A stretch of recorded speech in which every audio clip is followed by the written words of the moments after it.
এই যে ছোট্ট বন্ধুরা, তোমরা সবাই ভালো তো? তাহলে বলো তো আজকের দিনটা কি? তাহলে শোনো, আজকের দিনটা হলো করম পূজা। তাহলে চলো তাড়াতাড়ি এর ইতিহাসটা জেনে নিই। করম পূজা বা পরব একটি ফসল কাটার উৎসব যা ঝাড়খণ্ড, বিহার, মধ্যপ্রদেশ, আসাম, ওড়িশা এবং পশ্চিমবঙ্গ সহ ভারতের বিভিন্ন রাজ্যে পালিত হয়।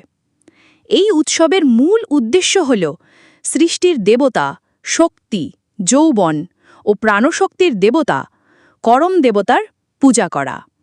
এর ইতিহাস প্রকৃতির সঙ্গে মানুষের গভীর সম্পর্কের ওপর ভিত্তি করে গড়ে উঠেছে, যেখানে কৃষকদের সমৃদ্ধ ফসল এবং প্রকৃতির উর্বরতা নিশ্চিত করার জন্য প্রার্থনা করা হয়। ধন্যবাদ। এইভাবে রোজ আপডেট পেতে সাবস্ক্রাইব করুন বাংলা কার্টুন SBS চ্যানেল। নমস্কার।